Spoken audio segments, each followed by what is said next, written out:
Ladies and gentlemen, the new GFS model run of our big 2,000-mile snow, ice, sleet, freezing rain, flooding rainstorm is dropping as we speak right now. And this storm is going to have thick impacts.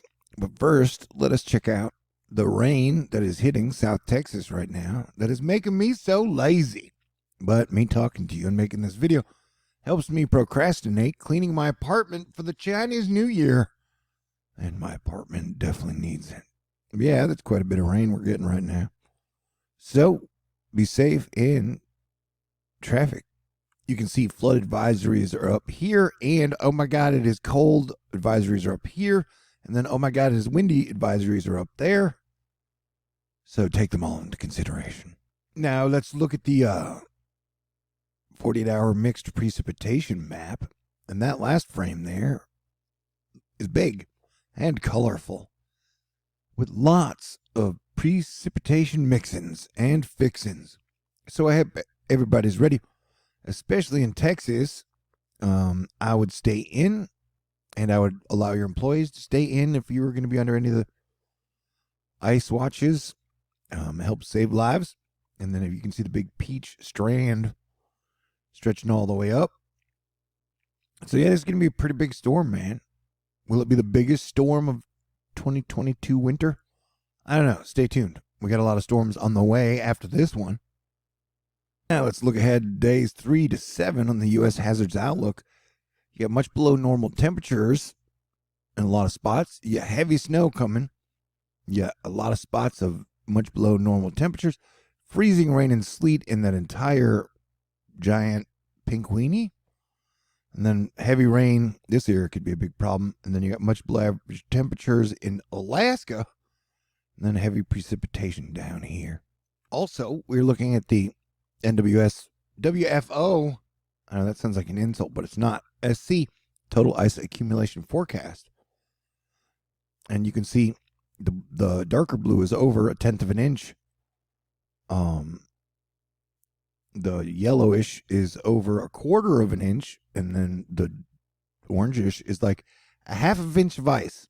And so this is going to be pretty impactful for a lot of people. And I think Illinois is going to get blasted with a lot of snow and a lot of ice. So everybody be ready. Let's watch our GFS model again as it keeps tick-tocking forward in frames. Yeah, that is definitely a thick sliver of ice across a 2,000-mile wide area. Oh, we got 3 more frames coming. That is so exciting. 1, 2. Okay. How are you doing today? What are you wearing? Yeah, so it's going to be a pretty decent storm that is going to last. It starts on Wednesday, and then it'll run out to the East Coast and end on Saturday. Hey, great news, says Dr. Amber Strong. The James Webb Space Telescope instruments are on. They all have mushroom power-ups, and they're going through their check-ins and check-outs, and next steps have them cooling to final operating temperature and getting ready to see starlight. Man, won't it be exciting and interesting to see these infrared images when they come out? I know I'm looking forward to it. And I know some people are like, those images are fake. Some people are going to be like that. I'm going to be like, okay, sure. But they're still beautiful, aren't they? All right. I tell jokes sometimes. Brian Bretschneider, some personal news.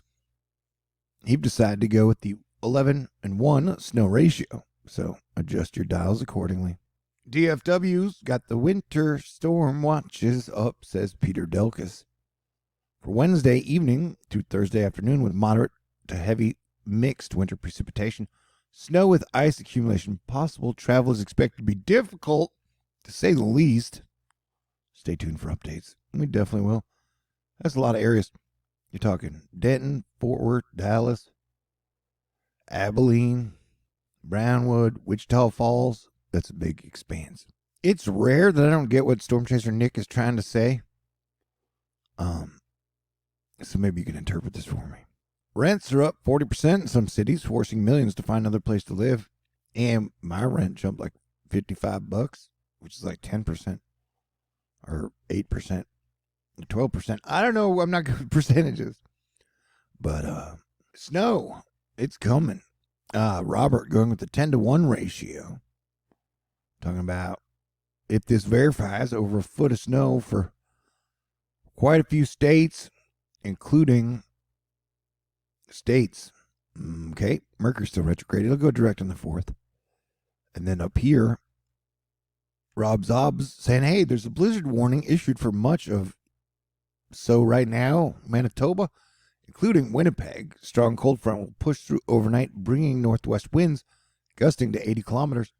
This will combine with fresh and falling snow to produce poor visibilities and blizzard conditions, mainly between 3 a.m. and noon in Winnipeg. For the moment, it looks like our big earthquake pattern, which is almost like bing, bing, bing every 2 weeks, has stopped. When will we get the next one? I don't know. Nobody knows. Asterisk. But yeah, you're also getting winter storm watches expanding through Texas, Arkansas, Colorado, Kansas, Denver. Lots of places, man. Ohio. I'm just naming stuff now. Indiana. Rachel. That's my Batman. Rachel thingy. Rachel Breyers. Widespread rain continues to move east across the area. Expect this rain to continue to the afternoon and the evening, tapering off into Tuesday morning. Yeah, it's definitely raining. Hey, which of you bitches want more than 12 inches? Well, you're going to get it. Mark Baden, that's pretty darn close, but the bulk of the heavy snow stays south of them, wherever they are. We can still see some lake effect snow Wednesday night into Thursday. And so, yeah. Snow. Astronaut Lady Katie is saying, look up. If you're in the northern United States, you could see auroras on Groundhog Day. Keep your eyes on spaceweather.com for the latest updates. What if the Groundhog Day is an Illuminati ritual? Yeah. What if the Groundhog Day is just so they could sell more groundhog hamburgers, groundhog meat? Does anybody eat groundhog? All right. Sounds too gamey for me. A CME is coming and is likely to hit Earth's magnetic field on February 2nd. If the storm materializes as expected, mid-latitude auroras could be visible in northern U.S. states. And so we will be watching. Bam! Bam! And we'll be watching for earthquakes and volcanoes as well. I want to wish you a Merry Christmas. Evan Bentley loves watching the centroid of the SPC watches move throughout the seasons. And you can see December and January, February, what we're going through now. Yep, these are the main areas that we'll be dealing with all this shiz. Hey, if you've always wondered what the eruption from Yellowstone supervolcano would look like, well, Jerry has got a surprise for you. And of course, this guy's like, I gotta get away. It's probably some famous movie star. Saving the planet or whatever. Do you like more pretty winter storm colors? Says Andrew Pritchett. Yep. And so the red is major impacts. A lot of major, and then the other color is extreme impacts. So you've got multiple areas with extreme impacts and thousands of square miles with major impacts. Yes, this is the dome I'm looking for. Who knew the future was going to be so much weird fun? Asterisk.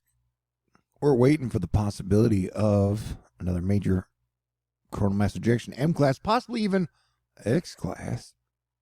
We got 6 sunspots on the sun right now, a solar flux of 130, and this is the bad mamba jamba that we're monitoring for more action. Ice and snow are getting a lot of the attention, but I think there's a pretty serious flood threat. And I think there's a chance that this could be underdone. And there's a chance that, remember, it's going to freeze. I mean, it's going to stay cold for a couple days for a lot of places.